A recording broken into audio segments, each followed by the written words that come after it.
විරාම අනතුරු ව්‍යාලිත් සම්බන්ධ වෙන රීබිල් ශ්‍රී ලංකා සමගත් දැන් ඔබතුමාලා විශේෂයෙන්ම ගත්තන් පස්සේ ඔය නිදන් තියනවා කියපු තැන් වලට ගිහිල්ලා පරීක්ෂා කරන්නේ නැහැනේ. ඔබතුමාලා කරන්නේ අනුරාධපුර ඇතුළු නුවර කැණීම. එහෙම නැත්නම් ගිහිල්ලා ඉවර වෙලා අර රජකල කැණීම. ඉතින් දෙන තැන් වල ඒවා තමයි කනින්නේ බලන්නේ. නිකන් ඔය වගේ ටිකක් කිහිපයක් අරගෙන බැරිද ඔය තියනමමයි කියන තැන් වල කනින්න. එහෙම නැත්නම් මම මේ තව යෝජනාවක් කරනවා. දැන් වෙනත් රටවල් වල ගත්තන් පස්සේ පෞද්ගලික කැණීම් කරුවන් සඳහා බලපත්‍ර දෙනවනේ. එතකොට ඒක යෝජනා මේව කරන්නේ ඔබතුමා මේ රජයක් නෙමෙයි. එයා දෙන්නේ මොන හරි තිබ්බොත් කොටසක් එක රජෙට එන්නත් ඕන.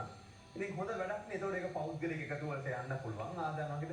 එතකොට මේ ප්‍රශ්නේ ඉවර වෙන්නේ ඔය තියෙනවා කියපු ගල් තලාවල ඔය මේ වතුර පාරවල වල තියෙනවා පොඩ්ඩක් දැන් පුරා විද්‍යාව රෝව කරන්න වෙලාවක් නැහැ. ඒක හොඳ නැද්ද යෝජනාවක් විදියට? ඉතින් දැන් චතුර පුරාවස්තු ආඥාපනත ගත්තාම ඒකට අවශ්‍යතාවය ඉඩ දීලා නේ. පුරාවස්තු තියෙනවා නම් ඒවා කැණීම් කරන්න ඕනම කෙනෙක්ට පුරාවිද්‍යා අධ්‍යයනාලයට ඉල්ලීමක් කරලා බලපත්‍රයක් අරගෙන අධීක්ෂණයට කරන්න පුළුවන්. ඒක තමයි දෙක තියෙනවා පනතේ.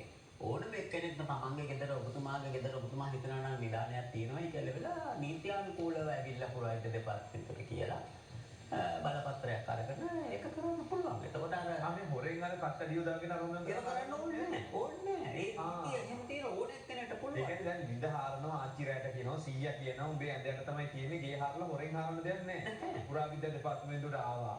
ඇවිල්ලා ඉන්ටර්වියුෂන් ගත්තා බෙවෙව්වා. බෙවෙව්වා කියලා. දැන් මම පුරාවිද්‍යා අධ්‍යයනය කරන කාලේදී ඒ දැනුම තියෙන අය ඇවිල්ලා මගෙන් අවසර ඉල්ලලා තියෙනවා.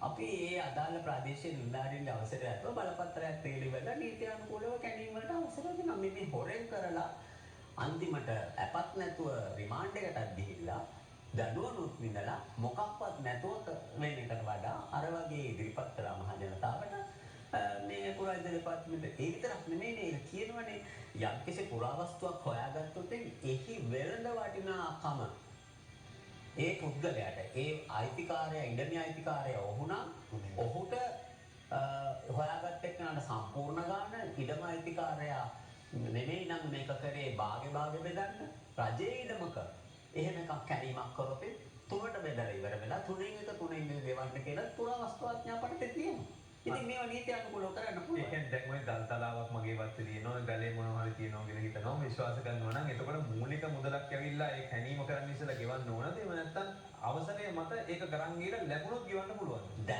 දැනට නීතිය තාම සංශෝධනය කරලා නැහැ. නීතිය දැනට තියෙන්නේ බලපත්‍ර ගාස්තුව රුපියල් 50යි ගෙවන්න. හරි ලේසි ඉතින් මේ හොර වැඩ කරලා ඉර යන්න ඕනේ.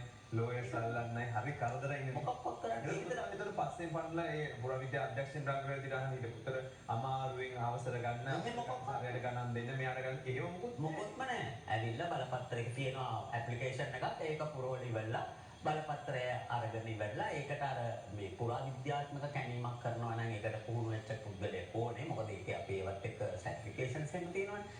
ඒකට අරගෙන ඉවර වෙලා එතකොට පුරාවිද්‍යා අධ්‍යයනවල තමන් වෙනුවෙන් ඒ අධීක්ෂණය කරන්න එක්කෙනෙක්ව පත් කරන්න පුළුවන්. දැන් ඒ විතරක් නෙමෙයි දැන් සමහර අයට දැන් පුරාවස්තු මේ ජූලි 7 වෙනිදා පුරාවිද්‍යා දිනේදී අපි මේ වගේ දේවල් හම්බ වෙච්ච ඒ කියන්නේ තමන්ට ගේ ඉඩමක අපි හිතමු මේ තෙල් පැලයක් හරි මොකක් හරි හිතවන්න මේ බලක් කපනකොට පුරාවස්තුවක් හම්බුනොත් එයාව අරන් ගිහලා ගිලේ දාන්නේ නැහැ.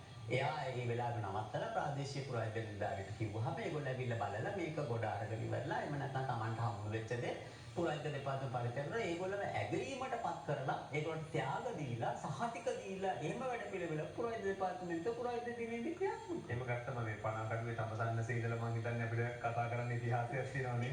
ඒක නිකන් හම්බෙලා දීපු දේවල් මේවා කොච්චර වටිනකමක් තියෙනවද? අපි චතුර 1932 දී මට මතක් වුණේ පුරාවිද්‍යා දෙපාර්තමේන්තුවේ ගැන එතකොට පරණිතර මහත්තයා